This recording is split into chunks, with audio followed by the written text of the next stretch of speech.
আসসালামু আলাইকুম প্রিয় দর্শক, অন্য মঞ্চের আলোচনায় আমাদের আজকের অতিথি। হঠাৎ করে নির্বাচন কমিশন ভুল পাল্টাচ্ছে কেন?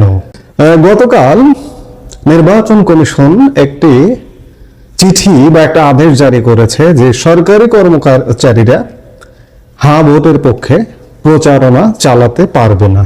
হঠাৎ করে এমন ঘটনা, এটাকে নির্বাচন কমিশন নিজ গরজে এমন ঘটনাকে ঘটালো?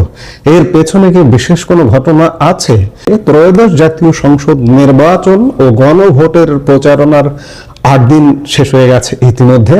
প্রায় অর্ধেক সময় পেরিয়ে যাওয়ার পর নির্বাচন কমিশনের পক্ষ থেকে গণভোটের প্রচারের ক্ষেত্রে সরকারি কর্মচারীদের উপর নিষেধাজ্ঞা দেওয়া হলো। অর্থাৎ সরকারি কর্মচারীরা গণভোটের হ্যাঁ কিংবা না এর পক্ষে কোনো অবস্থান নিতে পারবেন না। অথচ গত 1 মাস ধরে সরকারের বিভিন্ন দপ্তরের কর্মকর্তারা গণভোটে হ্যাঁ এর পক্ষে অবস্থান নিয়ে প্রচার চালাচ্ছেন। এটি বলা যায় সরকারের পৃষ্ঠপোষকতায়। এমনকি প্রতিটি প্রতিষ্ঠানের দেয়ালে ব্যানার সাটিয়ে বলা হচ্ছে গণভোটে হ্যাঁ ভোট দিন।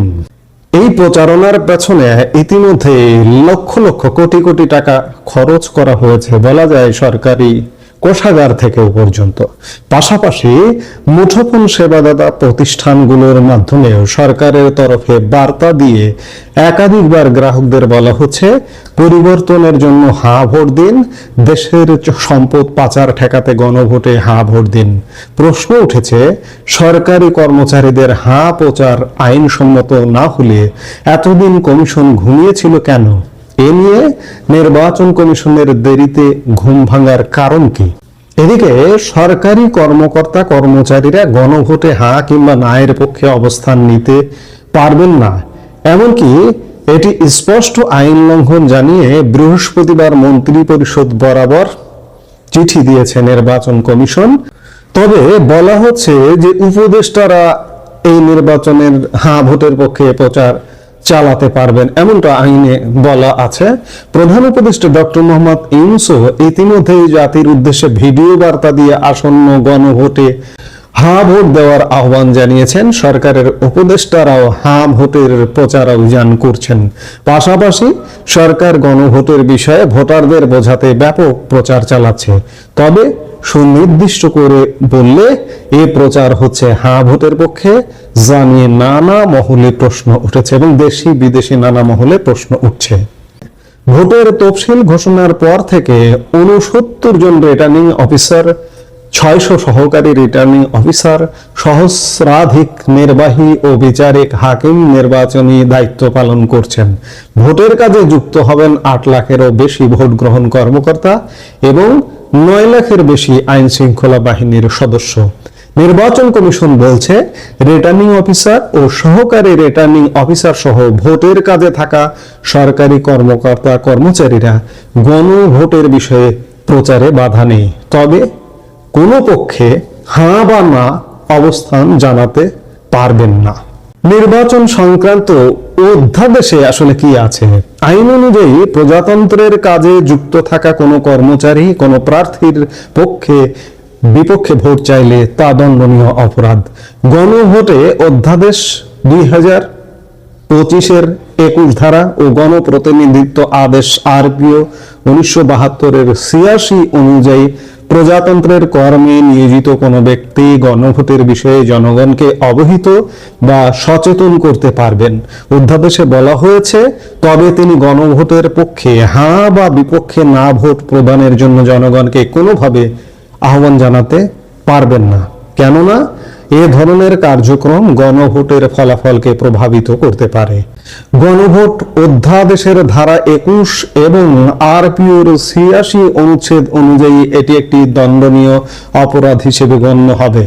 গণভোট অধ্যাদেশের 21 ধারায় অপরাধ, দণ্ড ও বিচার পদ্ধতি বিষয়ে বলা হয়েছে, ত্রয়োদশ সংসদ নির্বাচনে গণপ্রতিনিধিত্ব আদেশ 1972 ও সংশ্লিষ্ট বিধিবিধান মোতাবেক যেসব কার্য অপরাধ ও নির্বাচনী আচরণবিধি লঙ্ঘন হিসেবে গণ্য, একই ধরনের কার্য গণভোটের ক্ষেত্রেও যতদূর প্রযোজ্য অপরাধ ও আচরণবিধি লঙ্ঘন বলিয়া গণ্য হইবে। এবং এরূপ ক্ষেত্রে গণপ্রতিনিধিত্ব আদেশ 1972 ও সংশ্লিষ্ট বিধিবিধান প্রয়োগ করিয়া এখতিয়ার সম্পন্ন কর্তৃপক্ষ কর্তৃক উক্ত অপরাধের বিচার এবং আচরণবিধি লঙ্ঘনের বিরুদ্ধে উপযুক্ত ব্যবস্থা গ্রহণ করা যাইবে। আরপিও 86 অনুচ্ছেদে বলা হয়েছে, যদি প্রজাতন্ত্রের কর্মে নিয়োজিত কোনো ব্যক্তি কোনোভাবে নির্বাচনের ফলাফল প্রভাবিত করিবার উদ্দেশ্যে তাহার সরকারি পদমর্যাদার অপব্যবহার করেন, তাহা হইলে তিনি অনধিক 5 বছর এবং অনূন্য 1 বছরের কারাদণ্ড এবং অর্থদণ্ডেও দণ্ডনীয় কোনো অপরাধে দোষী সাব্যস্ত হইবেন। এদিকে নির্বাচনী প্রচারের মাঝে হঠাৎ ইসির চিঠি নিয়ে নানা প্রশ্ন উঠেছে। আইনে যখন এই সব বলা হচ্ছে, আবার এদিকে প্রায় প্রচারণার অর্ধেক সময় পেরিয়ে গেছে। 22 তারিখ থেকে প্রচার শুরু হয়েছে, গতকাল ছিল 29 তারিখ। গতকাল ইসি মন্ত্রী পরিষদ বিভাগকে চিঠি ইস্যু করেছে যে সরকারি কর্মকর্তা কর্মচারীরা গণভোটের পক্ষে প্রচার, গণভোটের হ্যাঁ বা নার পক্ষে প্রচার করতে পারবে না। এটা তো আসলে আইন নয়, এটা স্বাভাবিক দৃষ্টিতেই বলা যায় যে কোনো পক্ষে, তাহলে তো ভোট করার দরকার ছিল না, একটা কিছু করে ফেলুন। সবকিছু মিলে একটা ব্যতিক্রম পরিবেশ। সরকার বলছে যে সরকারের পক্ষ থেকে প্রচার করা হয়েছিল, সরকারের উপদেষ্টারা বলছিল, প্রেস সচিব বলছিল যে সরকারি কর্মকর্তা কর্মচারীরা হ্যাঁ ভোটের পক্ষে প্রচার করলে কোনো সমস্যা নেই। কিন্তু হঠাৎ করে ঘুরে গেল কেন, এই প্রশ্নটা তো আসা স্বাভাবিক। এর পেছনে আমি নানান কিছু দেখতে পাচ্ছি, আপনি দেখতে পাচ্ছেন কিনা জানি না। এই যে চিঠিটা যে ইস্যু হলো, চিঠি ইস্যুর ঠিক একদিন আগে মার্কিন নয়া রাষ্ট্রদূত ব্র্যান্ড ক্রিস্টেনসেন নির্বাচন কমিশনে গিয়ে প্রধান নির্বাচনের সঙ্গে সাক্ষাৎ করলেন। সেখানে কি কিছু ঘটলো? সেখানেই কিছু ঘটেছে। সেখান থেকে যে ভোট কোনো পক্ষের যেন না হয়, সেখান থেকে বেরিয়ে মার্কিন নয়া রাষ্ট্রদূত কিন্তু বলেছেন যে মার্কিন যুক্তরাষ্ট্র কারো পক্ষ নেবে না। মার্কিন যুক্তরাষ্ট্র কেন কারো পক্ষ নেবে বলুন তো? এই যে অনেকদিন ধরে আলাপ আলোচনা চলছে যে পশ্চিমারা চাইছে, কিংবা মিডিয়ার মাধ্যমে হাইপ তোলা হচ্ছে যে একটা বিশেষ গোষ্ঠীকে রাষ্ট্র ক্ষমতায় আনবার একটা নেপথ্য চেষ্টা চলছে। এটি কি আসলেই চেষ্টা চলছে নাকি হাইপ তোলা হচ্ছে? কারণ যে গোষ্ঠীটিকে রাষ্ট্র ক্ষমতায় আনবার একটা প্রচেষ্টা চলছে, সেই গোষ্ঠীটির জনসমর্থন সীমিত। তারপরেও তাকে বা তাদেরকে যদি রাষ্ট্র ক্ষমতায় আনা হয়, এটি কিন্তু বাংলাদেশের মানুষ যদি মাঠে নামে, পথে নামে, সাম্রাজ্যবাদী শক্তি কিন্তু এখানে টিকতে পারবে না। সামরিক উর্দি পরারাও কিন্তু এখানে টিকতে পারবে না। আরো আছে, পশ্চিমাদের সাথে দ্বিমত আছে ভারত, আমার প্রতিবেশী ভারত। ভেতরে ভেতরে এমন কিছু ঘটনা ঘটছে যে পশ্চিমারা, সাম্রাজ্যবাদীরা, তোমরা যা চাইছো তা কিন্তু এখানে হবে না। এ কথা অস্বীকার করবার উপায় নেই যে বাংলাদেশের মানচিত্রটা একটা বিশাল দেশের পেটের মধ্যে। সেই দেশটা এই অঞ্চলে, এই ভূমিতে যেভাবে চাইবে, এর অর্থ এই নয় যে তাদের শাসন এখানে চালাবে। তাদের একমাত্র চাওয়া, প্রথমত চাওয়া, দ্বিতীয়ত চাওয়া, তৃতীয়ত চাওয়া, শেষ পর্যন্ত চাওয়া, তাদের পেটের মধ্যে যে ল্যান্ডটা আছে সেই ল্যান্ডটা যেন স্থিতিশীল থাকে। সেই তৎপরতা পেছনে পেছনে আছে। আর সেই তৎপরতা তাদের যেহেতু আছে, মাথা ব্যথাটা তাদের, মার্কিনীদের কিংবা ইউরোপীয় ইউনিয়নের মাথা ব্যথা হবে না। কারণ ইউরোপীয় ইউনিয়ন কিংবা মার্কিনীরা বহু দূর থেকে ছড়ি ঘুরাতে পারে, কিন্তু ডাইরেক্ট প্রভাব পড়বে কিন্তু ভারতের উপরে। কাজে ভারতকে অ্যাভয়েড করে সাম্রাজ্যবাদী শক্তি কিছু এখানে করবে, এটি আসলে কোনোভাবেই হওয়ার নয়। মিল অমিল আছে। শেষ পর্যন্ত বাংলাদেশকে বাংলাদেশের মতোই চলতে দিতে হবে। ভারত স্থিতিশীল থাকবে, বাংলাদেশ স্থিতিশীল থাকবে, সেই পরিস্থিতিতে যেতে হবে। এই যাওয়ারই নেপথ্য শক্তি বা নেপথ্য কারণে হঠাৎ করে প্রচারণার মাঝপথে এসে নির্বাচন কমিশন বলতে বাধ্য হচ্ছে যে কোনো পক্ষে প্রচারণা করা যাবে না সরকারের কর্মচারীদের পক্ষ থেকে। নিঃসন্দেহে এটি বৈদেশিক চাপেই এই ঘটনাটি ঘটেছে। এখন দেখার বিষয় যে সামনে আরো কি ঘটতে যাচ্ছে, আরো কি ভুল পাল্টে যেতে পারে। সব কথায় সব জায়গায় একটা আলাপ কিন্তু আছে এখনো পর্যন্ত। নির্বাচনের প্রচারের অর্ধেক সময় পেরিয়ে এলেও আদৌ কি নির্বাচনটা হবে শেষ পর্যন্ত? এখনো সন্দেহ সংশয় আছে, কিংবা নির্বাচন হলে তারপরে কি হবে, ক্ষমতা হস্তান্তর হবে কিনা, কিংবা ইউনূস সরকার আরো দীর্ঘস্থায়ী থাকবে কিনা, নানান প্রশ্ন আছে। এই প্রশ্নগুলোর উত্তর আমরা নিশ্চয়ই প্রতিনিয়ত খোঁজবার চেষ্টা করছি। আমরা যে প্রসঙ্গটা নিয়ে আলাপ করছি এটি কিন্তু স্বাভাবিক কোনো ঘটনা নয়, হঠাৎ করে নির্বাচন কমিশন ঘুরে দাঁড়ানোর। এখানে অবশ্যই অস্বাভাবিকতা আছে। দিন যত এগিয়ে যাবে আমরা আরো অস্বাভাবিকতা স্পষ্ট করে দেখতে পাবো। তিনি বলেন, তার শাসনামলেও কিছু নির্বাচন প্রকৃত অর্থে অংশগ্রহণমূলক ছিল না, কারণ বড় রাজনৈতিক দলগুলো গণতান্ত্রিক প্রক্রিয়া বর্জন করেছিল।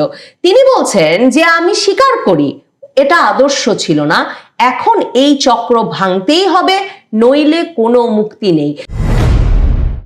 বাংলাদেশে 12ই ফেব্রুয়ারির নির্বাচনটি যে একটা প্রশ্নবিদ্ধ নির্বাচন হতে যাচ্ছে, যে নির্বাচনে বাংলাদেশের লাখ লাখ ভোটার তাদের পছন্দের মার্কায় ভোট দিতে পারবেন না, তার মাধ্যমে নির্বাচনটি কিছুতেই অংশগ্রহণমূলক হয়ে উঠতে পারছে না, এবং এর ফলে বাংলাদেশের সবচেয়ে পুরনো এবং বড় একটি দলকে নিষেধাজ্ঞা জারির মাধ্যমে নির্বাচনের বাইরে রাখার ফলে 12ই ফেব্রুয়ারি নির্বাচনটি একটি প্রশ্নবিদ্ধ নির্বাচন হচ্ছে। শেখ হাসিনা সম্ভবত ঠিক করেছেন যে আন্তর্জাতিক সংবাদ মাধ্যমে এই বিষয়টি বারবার শিরোনাম করে তিনি 12ই ফেব্রুয়ারির নির্বাচনের বৈধতাকে একেবারে প্রশ্নবিদ্ধ করবেন আন্তর্জাতিক সংবাদ মাধ্যম, পর্যবেক্ষক এবং বিশ্লেষকদের সামনে। এই কাজটাতে যে তিনি সফল হচ্ছেন তার প্রমাণ হচ্ছে যতবারই তিনি নির্বাচনটিকে প্রশ্নবিদ্ধ করে, নির্বাচনটিকে তীব্র নিন্দা জানিয়ে কিংবা প্রত্যাখ্যান জানিয়ে কোনো সাক্ষাৎকার দিচ্ছেন কিংবা বার্তা পাঠাচ্ছেন, সেটা এমনভাবে বাংলাদেশ সম্পর্কিত খবর হিসেবে আন্তর্জাতিক সংবাদ মাধ্যমে শিরোনাম হচ্ছে যে বুঝতে বাকি থাকে না আগামীর নির্বাচনটির মূল খবর হয়ে উঠেছে এই যে 12ই ফেব্রুয়ারির নির্বাচনে শেখ হাসিনার দল আওয়ামী লীগকে অংশ নিতে দেওয়া হচ্ছে না। শেখ হাসিনা আন্তর্জাতিক সংবাদ মাধ্যমে গত কয়েক মাস ধরে তো ক্রমাগতভাবে সাক্ষাৎকার দিচ্ছিলেনই। এখন যখন তিনি দেখছেন যে বাংলাদেশের সংবাদ মাধ্যম আওয়ামী লীগের কোনো সংবাদ প্রকাশ করে না, আওয়ামী লীগ সভানেত্রী শেখ হাসিনা হিসেবে তার অবস্থান সম্পর্কে কোনো খবর প্রকাশ করতে চায় না, এবং এমন একটা ভাব করছে যে আওয়ামী লীগ ছাড়া নির্বাচন হয় যেন স্বাভাবিক, সে অবস্থায় শেখ হাসিনা সম্ভবত এখন নিজে থেকে বার্তা পাঠিয়ে তার মতামত, তার যে সমালোচনা এই নির্বাচন সম্পর্কে সেটা জানান দেওয়া শুরু করেছেন। আন্তর্জাতিক সংবাদ মাধ্যম, বিশ্বের শীর্ষস্থানীয় সংবাদ সংস্থা অ্যাসোসিয়েটেড প্রেসকে শেখ হাসিনা একটা ইমেল বার্তা পাঠিয়েছেন। সেই ইমেল বার্তায় ইউনূস সরকার যে নির্বাচন অনুষ্ঠান করতে যাচ্ছে সেটাকে তিনি তীব্র সমালোচনা করেছেন, ডিনাউন্স করেছেন, অনেক সংবাদ মাধ্যম লিখছে, প্রত্যাখ্যান করেছেন, এবং আন্তর্জাতিক সংবাদ সংস্থা অ্যাসোসিয়েটেড প্রেসে সেই খবর ছাপা হওয়ার পর স্বাভাবিকভাবেই যেটা হয়, সাবেক প্রধানমন্ত্রী, পদচ্যুত প্রধানমন্ত্রী, নির্বাসিত প্রধানমন্ত্রী শেখ হাসিনা বাংলাদেশের আগামী নির্বাচনটিকে প্রত্যাখ্যান করেছে। এ খবর এবিসি নিউজ, আল জাজিরা সহ পৃথিবীর বিভিন্ন দেশের শীর্ষস্থানীয় সংবাদ মাধ্যম ছাপিয়েছে।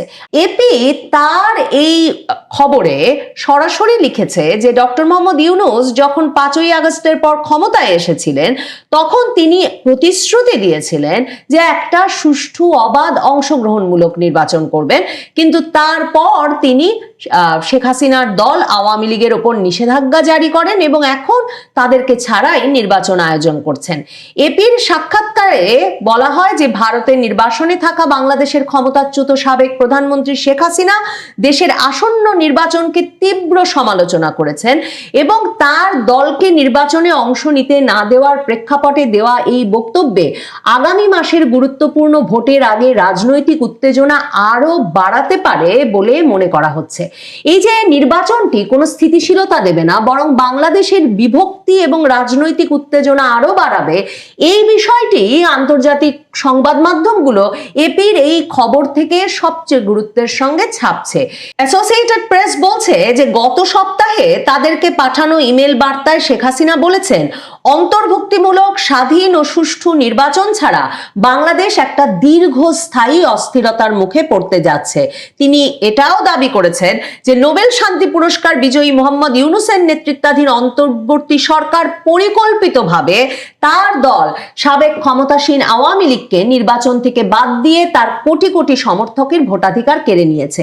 এটাও কিন্তু শেখ হাসিনা বলছেন যে যেহেতু তার দল নির্বাচনে অংশ নিলে তার দলই নির্বাচনে জিতে আসতো, আওয়ামী লীগে আবারও জনগণের ভোটে নির্বাচিত হতো, সেজন্যই পরিকল্পিতভাবে নোবেল বিজয়ী ইউনূস এই কাজটি করেছেন। মানে এর মাধ্যমে ডক্টর মোহাম্মদ ইউনূসের যে একটা আন্তর্জাতিক ইমেজ, তিনি যে একটা রাজনৈতিক ষড়যন্ত্রে যুক্ত হয়ে পড়েছেন, যে সম্পর্কে যথাযথভাবে খবর আসলে আন্তর্জাতিক সংবাদ মাধ্যমে খুব স্বাভাবিকভাবে বাংলাদেশের রাজনীতি প্রসঙ্গে তাদের বোধ বিবেচনা বা দেখবার যে একটা অন্তর্দৃষ্টি, সেটার অভাবের কারণে তারা যখন অনেক সময় বুঝতে পারেন না, আর বাংলাদেশের সংবাদ মাধ্যম যখন একেবারে চুপ, তখন আসলে আন্তর্জাতিক সংবাদ মাধ্যমের সেসব খবর বের করে নিয়ে এসে লেখা একটা কঠিন কাজ।